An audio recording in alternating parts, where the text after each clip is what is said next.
new report says extreme anti-government militia movements are cropping up all over the country. Rick, the Southern Poverty Law Center says these anti-government militia groups are gaining ground in the Midwest, Pacific Northwest, and the Deep South. They're right-wing extremists with lots of guns and an axe to grind against the U.S. government. Video is an example of how militias are making a comeback, according to a new report from the Southern Poverty Law Center. A Homeland Security assessment in April said recent arrests indicate the emergence of small, well-armed extremist groups in some rural areas. Lone wolves and small terrorist cells embracing violent right-wing extremist ideology are the most dangerous domestic terrorism threat in the United States. A leader of the Michigan militia told us members of established militias like his, which do training on firearms and first aid, he described their ideology as pro-freedom and pro-constitution. The idea that not in 10 or 12 years have we seen this level of activity, and as he said, all it is lacking is a spark. Militia groups with anger towards the government are on the rise and regrouping, in fact, across the country. According to a new report from the Southern Poverty Law Center, the stress of the economy and a liberal administration. Any sort of government intervention or law enforcement getting involved in these groups might even strengthen their position. This government intelligence report warns of a resurgence in right-wing extremist recruitment and radicalization activity. It cites rising unemployment, illegal immigration, fear of gun control. Anti-government right-wing U.S. militias are on the rise, with growing membership in the Midwest, Pacific West, and Deep South. Both the department and the Southern Poverty Law Center say they are seeing some increase in those right-wing groups. Mr. Hancock said, quote, "This militia scare is what got them. It was all manufactured. The entire case was made up.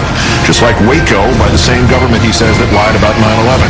Hancock said he knew all the Viper defendants, was good friends with one, and added, "I've been feeling this coming again. It's the same people. It's Rahm Emanuel. It's Janet Napolitano. It's Hillary Clinton. All these were the same people that were doing it back then." 92% if you say a person concerned about borders and ports that are unsecured, if you're worried about illegal immigration, Second Amendment rights, or a returning veteran from the wars in Iraq and Afghanistan, it is not likely, as the Homeland Security Department suggests, to be a right-wing extremist.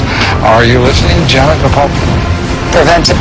We will incarcerate people preventively. Preventive incarceration. Indefinite detention without trial. That's what this is. That's what President Obama proposed today, if you strip away the euphemisms. One civil liberties advocate told the New York Times today, quote, "We've known this was on the horizon for many years, but we were able to hold it off with George Bush." The idea that we might find ourselves fighting with the Obama administration over these powers is really stunning. And it is stunning, particularly to hear President Obama claim the power to keep people in prison indefinitely with no charges against them, no conviction, no sentence, just imprisonment. It's particularly stunning to hear him make that claim in the middle of a speech that was all about the rule of law. How can a president speak the kind of poetry that President Obama does about the rule of law and call for the power to indefinitely, preventively imprison people because they might commit crimes in the future? In our constitutional system, prolonged detention should not be the decision of any one man.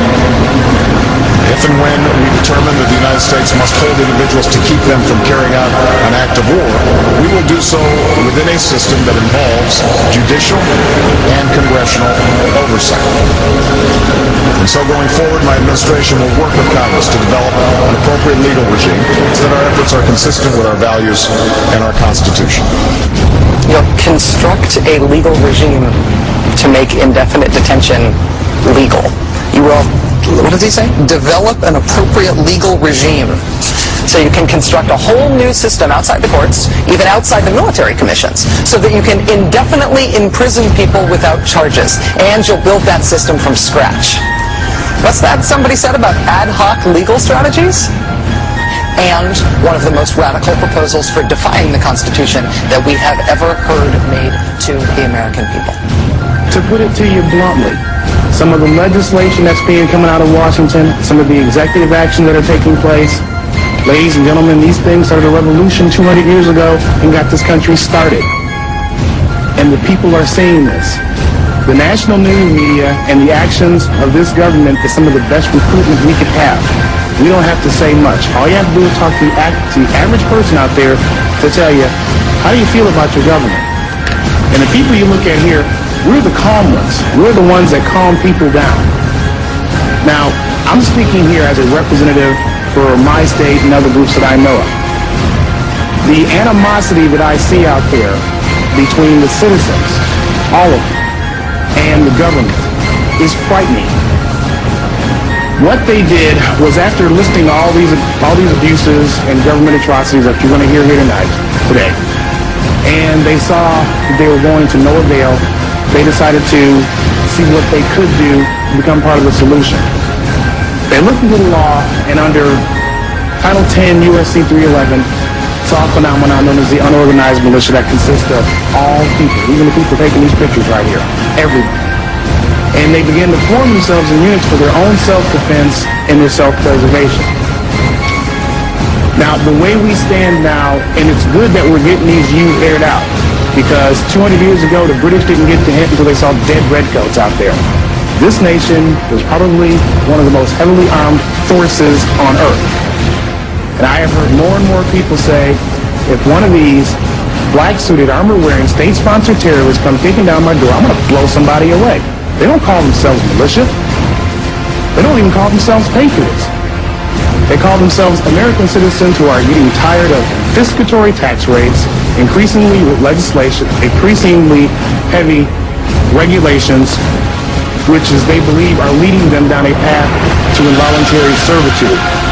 And one of the slogans that's been going around, especially in Ohio, is what I've been telling people, for those who think that this is just primarily an angry white male movement, is that if our ancestors would have been armed, they would not have been slaves.